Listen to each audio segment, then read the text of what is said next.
But that's fine, because we're just gonna go to the next level, which probably actually has like my favorite design of the game in terms of graphics, and my least favorite level design of the game in terms of what you have to do. But yeah, Casablanca, we have a fedora, everything's black and white, and our hat wobbles whenever we walk, which is pretty cool.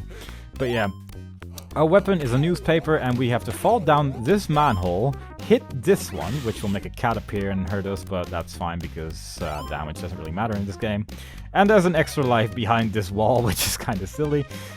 Then go to the furthest to the right doorway and press up to go through it. Now, this is actually kind of finicky because you need to stand right in front of it.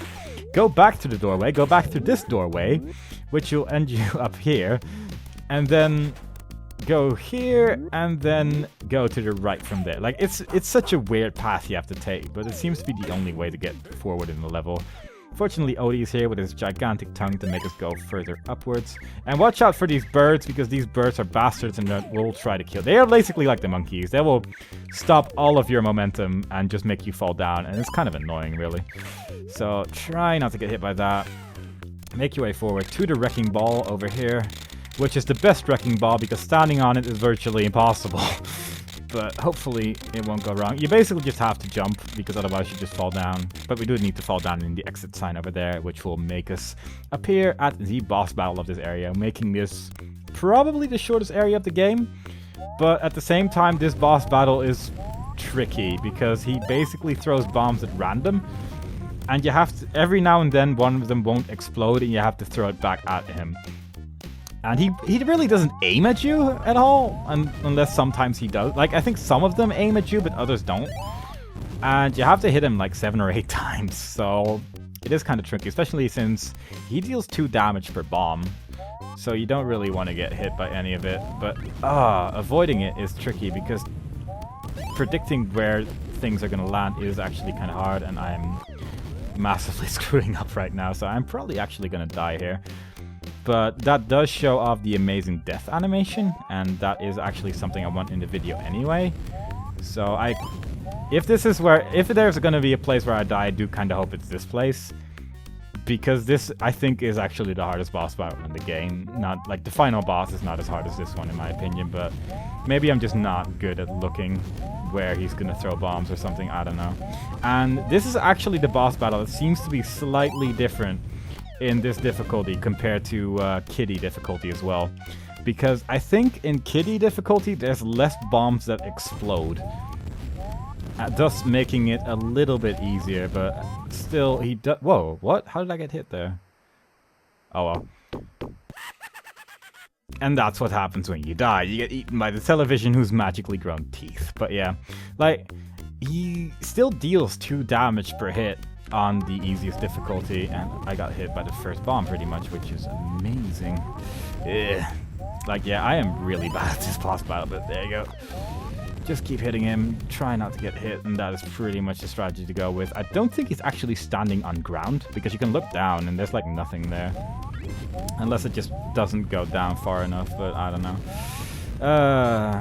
I might actually just fast forward to the part where I do beat him, because I'm just gonna die here again, I think. And this boss is very stressful to me because he keeps killing me. And yeah, so I'll just go to the attempt where I beat him. It'll probably not take too long, but you know, it's this boss is so random to me that everything can just go wrong instantly. And it just scares me sometimes.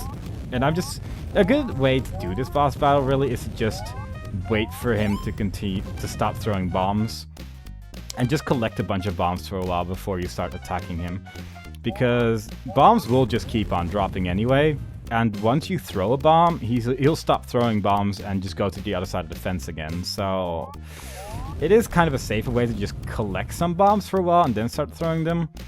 But you still need to hit him like so many times. Like, you need to hit him more times than or possibly an equal amount of times as the final boss, which is strange to me, but there you go. I got hit again, so get the bomb. Hopefully, it might actually be a good idea to just stand on the far left or far right, but I'm honestly not sure. At least I got 2 bombs again now, so I can hit him 2 more times, which is kind of nice. And hopefully we can just keep this up before I die a third time and feel very sad about what's going on right now. But that's fine. We're just playing this for fun. We're not playing this to become the best in the world at Garfield games, but it would be nice if he would cooperate a little bit more than he is doing currently. But it seems to be going okay now. Naturally, you shouldn't say that out loud because that's when things usually get hairy, but, you know, who knows? Maybe things will work out. Maybe things will just be A-okay now. Okay. I think I've hit him 6 times now, so I think I need to hit him 1 or 2 more times, so hopefully it won't destroy itself too much. Like that. Please be dead. Nope. I have to hit him 1 more time, I guess, so... Keep it up, keep it up, keep it up, and... At least I'm guessing the chances of me getting hit 3 times right now are fairly small, but they are definitely there. Like, I got hit 2 times there, but fortunately, he feels sad about what is happening and then jumps into the netherworld. And we jump into the remote control to leave this place forever and never ever have to fight that boss ever again. Because I'm just not very good at it. But yeah, that definitely is, in my opinion, the hardest boss in the game, because he just throws so many projectiles compared to, like, I'll just, yeah, he's just hard. I'm just gonna go with, he's hard, and I can't be bothered with this bonus game right now, so I'm just gonna try to get as many coffee cups, because the coffee cups make you go at lightning speed, and I am missing pretty much all of them, which is pretty cool. I think the lightning power-ups makes you just go, like, through the lightning blobs, which are just kind of flying around here, but there doesn't really seem to be a point, so there you go. Didn't get enough Pookies. Very sad indeed. Fell down here. Didn't mean to do that. But even though that falling animation seems to suggest that I'm taking falling damage, I'm not. So that's nice. So you can go to the right here and then jump up, jump past all these red things. But yeah, you'll take damage from all of them if you don't hit it, jump right. And you just need to go there anyway. So you might as well just take damage there. Because once you go to this level, you're at 10 health again anyway. So it doesn't really matter too much. And we shall go to the Curse of Cleopatra, where Garfield is wearing the best hat in the game, in my opinion. Although the fedora does make a good example. Once again, we have a torch, and we can throw onks, these things, and we can make our way forward, where we shall jump to victory. Try not to stand too much on specific platforms that look like traps, and light up torches with our amazing torch, because that's how fire works. And it's kind of strange how little games do that these days, whereas old games seem to all be capable of doing that, but there you go. Light up all the torches to make the hand go forward, and the same goes for here. Fortunately, we can stand on this sand for some reason. I'm not really sure how that works, but it works. And if we fail the jump, we can just keep trying again, because we can stand on sand. Also, I still say that this pushing animation is the greatest pushing animation anyone's ever put in the game. Now, this puzzle looks a lot easier than it actually is, because you need to basically use your weight to make this thing spin around, and the first time it spins around, the timing is actually quite tricky to actually jump at the right time, and otherwise you just go back in the other direction and you have to do the puzzle over again. And it's another case of you won't die, but it's kind of annoying to have to wait for the thing to go all the way back to the start again. And just try to avoid these little obvious platforms over there, which will make the crushers fall down. But the crushers only deal 1 damage, strangely enough. I feel like you would expect that to deal at least 2 damage, considering the bombs did as well, but there you go. Make your way downwards. You don't really need to collect those health power-ups, but there you go. Get the invincibility, which makes you glow slightly, so you obviously know that it is still active. And go forward. And if you fall down this hole, it looks very strange, because you just kind of move weirdly to the left. And we get to the boss battle, making this also kind of a short area. What you see floating above me is a health power-up, so you might want to keep that for later, because this is actually the boss battle. And there are quite a lot of enemies in this place, so it is kind of a tricky boss battle, but at the same time, there's so many health power-ups here that you can pretty much get away with everything. But you do kind of need to be careful that you don't get killed. But light up the torches, which will make elevators and platforms and such appear. And hit that one to make the mouth open. Then jump up and hit that one, which is kind of hard to see, but it's basically in the inside of its mouth. And then hit Anubis in the eyeball repeatedly, because that is what gives Anubis laser eye powers. And having Anumas have laser eyes means that the boss will slowly sink into the ground, and then we can do the exact same thing to the right side of the screen as well. Now, you can't technically hit the boss over here, like you can just throw Ankhs at him, but it doesn't really seem to do anything, and the Ankhs are just borderline useless. Because hitting those beetles, I don't really know what they are really, but hitting them with Ankhs is kind of tricky. And hitting them with the torch is just a lot easier, and I forgot about the torch, so I might have to go down again. Yeah, I have to wait for it to go down again, and then wait for it to go up again. Another strange thing, which doesn't really change anything in this battle, but it's still kind of bizarre to me, is that you can't duck in this part of the game. You can't duck and you can't look up, which you can do in every single other part of the game, and I'm not really sure why. But again, it doesn't actually change anything, but it's just weird that it's not possible. But once you've done that on both sides, the 2 platforms that we made active disappear, or explode rather, and then we just have to hit it in the eye just like we've been doing with every single other statue in this area. Kind of rude, really. I'm not really sure why we have to hit everything in the eye with torches, but you know, it's Garfield. That's just what you do when you're a cat. That's just the harsh life of a cat.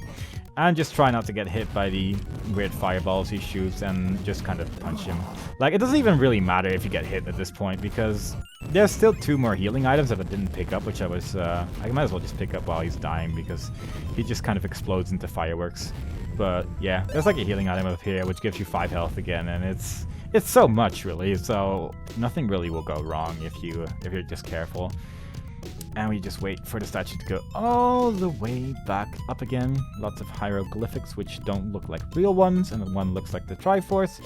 And go up and see our final bonus game, because that actually was the last proper level of the game before the final boss battle. It's not a very long game, but I think it's kind of enjoyable to play, but it is kind of easy. Like, there's not really any adversity, I guess, once you realize what you have to do. The main thing that's difficult about this game is figuring out what you're actually supposed to do during the boss battles and stuff like that, because the first boss battle is just really vague. It doesn't make any sense to me how you're supposed to figure that one out. I mean, I did figure it out after a while, but it took me a while to realize what, like, I thought that just hitting him was enough and that I just had to hit him a bunch of times, but after a while, I realized that it wasn't really doing anything, so I just kind of went for other stuff, I guess. And I won another life. No continue this time, but I did win 1 continue, so that makes me fairly happy. And here we can just jump all the way down. I did, at one point, don't even ask me how, but I went from the Cleopatra level to the first level again, so I guess like the TV areas are all connected, and you can just go to different places again. But you should probably be a little careful that you don't accidentally land up in there. But if you go in this one, it should send you to the final boss battle, which is pretty sweet. Also known as the season finale, where Garfield just looks like Garfield rather than having an awesome hat. But playing as normal Garfield is kind of nice for a change, I guess. Now, this boss battle is tricky, and I might actually die here as well, but it basically just revolves around pushing mirrors, and it's not really the most exciting thing in the world. But he basically shoots an orange laser every now and then that bounces off of the mirrors. And the blue lasers he just shoots downwards, which is kind of rude, but it's not too bad. And it is actually pretty advisable to just like push all mirrors from the bottom to the top, even though he's like not even close to them anymore, because they do bounce off all of them, and if you don't push all of the mirrors, you can't use those basically, so you pretty much just want to move all of them into the correct position, otherwise it's just gonna take forever. But he does shoot lasers quicker and quicker each time you push, like each time you hit him, so it does become harder and harder to hit him, because once he hits you, like all other enemies, once he hits you, you lose all momentum and you fall down again, and it's just kind of annoying, really. And it is actually kind of advisable as well to actually jump up the moment like the laser hits a mirror, but it's kind of annoying sometimes, so stuff can go wrong. Just gonna push this one down here, and there are so many healing items in this area, so you probably won't get too much problems, but after a while it does get quite tricky to actually make it to the top like this, as you can see, because he shoots many projectiles and the movement in this game, to be fair, is a bit sluggish, so it's not great. It's not super bad or anything, but it's just kind of icky. But hopefully I can just get up here, and he'll eventually shoot an orange laser while he's spazzing out. Like he's just going insane at this point, and I do hope I actually push the right mirrors, because it takes quite a while for the orange lasers to make it all the way back up again. But it does make it up there. Seizure warning, don't look at the screen right now. It's kind of bad, and then he disappears into the nothingness. I believe his name is Glitch. I'm honestly not sure, but that's all I've been able to find about this guy on the internet and stuff like that. But right now, we just have to make our way back up again. Would be nice if I didn't fall down, like halfway down there, but there you go. Climb up with these little vine-like things and go into the remote control, which sends us back into the real world. And Garfield's like, oh, that was alright, we should do it again sometime. And the TV is magically entirely fixed again, which is pretty sweet. And of course, Jib Daisy's in the screen, as with every Garfield thing ever made. Now, this game was a bit strange. I mainly just played, as I said before, because I liked the way Vampire Odie looks like. I saw that sprite and then I started playing it, and that's the story behind this game. There's nothing else to say about it, really. And another interesting thing about this game is that half of the names in this credit sequence sound like they're not actually real people. And I decided to actually look up the people who made the music for this game, and I found one of the two who only made music for this game and it was in some vague TV show or something. And the other one is just nowhere to be found on the entire internet. So either they just didn't want to be credited, like this guy, I could find him, like Jeffrey Tavares or whatever. But Dwight Stone is invisible to the world. So I don't know what he's been up to or what any of these people have been up to, but I do know that there is a massive testing department for this game, and somehow they all managed to fail to see Odie occasionally jumping off of the screen and disappearing forever during the Dinosaur Odie battle, but there you go. Eric Quackenbush is the best name ever made. Bill Person is pretty good too, but I don't think you can really beat Eric Quackenbush. But there you go. That is my idea. Like, I like this game, but it's really short, and while you can explore, it's kind of pointless because all your power-ups and stuff reset every time you go to a new level, so getting more ammo doesn't really help you at all. Getting more health doesn't really help you at all unless you took a lot of damage by falling down and you have to go back up again or something, but overall, like, there's not much point. But it's kind of interesting that there are actually a lot of extra areas that you can visit in pretty much each level as well. Like, especially like in Casablanca, there's just a bunch of areas that I didn't show off, but most of it just kind of looks the same, so I didn't really bother with it. But there you go. It's an alright game. The music's okay, but I don't know. I don't really like Genesis music personally, but there you go. That's just personal opinion, I guess. Some people like it, other people don't. And the sprites just look amazing in my opinion. Like, I like the sprite of Garfield pushing, and Vampire Odie looks amazing, and it's just really fun to look at, really. So that's basically the reason why I decided to record it. And I hope you enjoyed it. I'm actually kind of glad I did die, because I really love the death animation of the TV eating you. And after the credits, it just sends you back to the title screen again. So I hope you enjoyed it. I definitely did. I kind of like that I got the continue because, like I said, it's really hard for me. And yeah, back in the title screen, I hope you enjoyed it, and I will see you next time. Bye-bye.